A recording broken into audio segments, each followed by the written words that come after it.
Top quality और consistent performance के लिए सिर्फ सिल्वर पंप नाम याद रखना।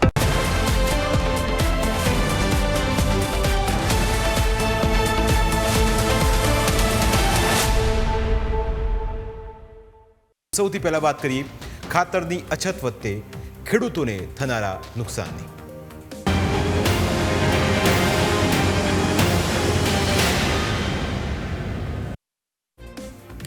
રાજ્યમાં જગતનો તાત પરેશાન છે, કારણ કે ખાતર ક્યાંય મળતું નથી। રાજ્યમાં વરસાદે હાલમાં વિરામ લીધો છે, જેથી ખેડૂતોને ખાતરની ખૂબ જ જરૂર છે। ખાતર વિના તેમને સારો પાક મળી શકે તેમ નથી। ખાતર તેમના માટે હાલ તો પ્રાણ સમાન છે।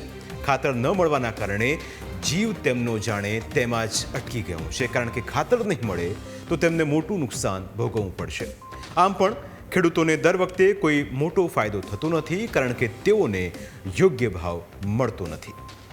એક સમયે ખેતી કરીને પોતાના પરિવારનું ગુજરાન ચલાવતા ખેડૂત માટે હવે પરિવાર ચલાવવો મુશ્કેલ થઈ પડ્યો છે, કારણ કે ખેડૂત જે પણ કમાય છે તે બધું જ ખર્ચામાં જતું રહે છે। તેવામાં હવે ખાતરની અછત સર્જાય તો ઊંચા ભાવે પણ ખેડૂતે ખાતર લાવવું પડે છે। બનાસકાંઠાના મેઘરાજભાઈ નામના એક ખેડૂતે કહ્યું કે તેઓ 2 વીઘામાં વાવેતર કરે છે। 2 વીઘા જમીનમાં વાવેતર કરવા માટે ખર્ચ થાય છે તે પણ સમજીએ। કોઈ ખેડૂત 2 વીઘા જમીનનું ખેડાણ કરવા માટે ટ્રેક્ટરવાળાને 3000 રૂપિયા આપે છે। 3 થી 4000 રૂપિયાનું બિયારણ પણ એ ખેડૂતે લાવવું પડે।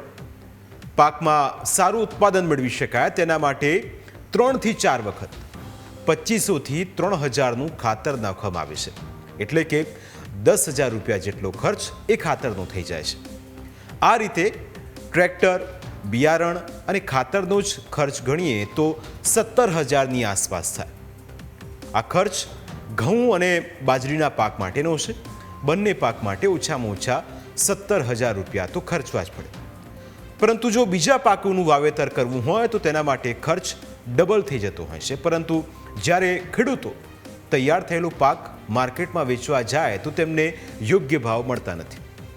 વેપારીઓ ઓછા ભાવે ખેડૂતો પાસેથી પાક ખરીદીને બજારમાં તેને ઊંચા ભાવે વેચી મારે છે, અને તેના કારણે ખેડૂતોને મોટા પાયે નુકસાન સહન કરવું પડે છે। તેવામાં જો આ રીતે ખાતર ન મળે તો ખેડૂતોની આશા ઉપર પાણી ફરી વળે છે। તેમના હાથમાં મૂડી પણ પૂરેપૂરી આવતી નથી। ખાતરના ભાવ વધી જતા અરવલ્લીના ખેડૂતોની ચિંતા વધી ગઈ છે। જિલ્લામાં ખેડૂતોએ 2 લાખ હેક્ટરમાં મગફળી, સોયાબીન, અડદ, મગ, તુવેર સહિતના પાકનું વાવેતર કર્યું, પરંતુ ખાતરના ભાવમાં વધારો ઝીંકાતા ખેડૂતો ચિંતામાં મુકાયા છે। અગાઉ ખાતરની થેલીના 1470 રૂપિયા ભાવ હતો, જે વધીને હવે 1850 થઈ ગયો છે, જ્યારે પોટાશ ખાતરના ભાવ 1535થી વધીને 1800 રૂપિયા થઈ ગયા છે। તેવામાં ખેડૂતોની માંગ શું છે તે પણ સાંભળો। ખેડૂતોને સૌથી મોટું નુકસાન વેઠવવાનો વારો આવ્યો છે। સરકાર દ્વારા ખાતરમાં સબસિડી આપવામાં આવે અને ટેકાનો ભાવ ઊંચો બાંધવામાં આવે તો ખેડૂતોને ફાયદો થઈ શકે। તેની સામે અનાજનો ભાવ ઓછો વધે છે। સરકારને એક રજૂઆત છે કે અનાજને ઊંચા ભાવે ખરીદી કરવામાં આવે તો ખેડૂતોને ફાયદો થઈ શકે। તો બીજી તરફ ખાતર વેચતા દુકાનદારો પણ માની રહ્યા છે કે ખાતરની અછતના કારણે ખેડૂતોને નુકસાન જશે। ખેડૂતોને આર્થિક ફટકો પણ પડશે। 1800 રૂપિયા એટલે એમાં તો વધારાનો લગભગ 265 રૂપિયા જેટલો વધારો જાણવા મળ્યો છે।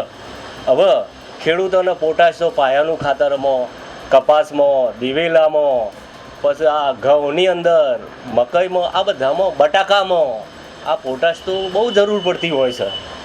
હવે આ લોકોને ખેડૂતોનો એક તો આ વરસાદનો પેલા વાવેતરનું પેલું એ થયું છે, અને ખેડૂતોને આ વધારાનો નવા ભાવમાં ખરીદવાનું આવે તો ખેડૂતોને તો તકલીફ પડવાની જ છે। એક તરફ આખા રાજ્યમાં ખેડૂતો ખાતર માટે વલખા મારી રહ્યા છે, તો બીજી તરફ સરકારનો દાવો છે કે રાજ્યમાં ખાતરની કોઈ જ અછત નથી। તો પછી સવાલ એ થાય કે ખાતરની કોઈ અછત ન હોય તો ખાતર ગયું ક્યાં? ખાતરની કોઈ જ અછત ન હોય તો પછી ખેડૂતોને મુશ્કેલીનો સામનો શા માટે કરવો પડી રહ્યો છે તે એક મોટો પ્રશ્ન છે. આશા રાખીએ કે ખેડૂતોનો ખાતરનો પ્રશ્ન જલ્દી જ ઉકેલાય, જેથી તેમને સારો પાક મળી રહે.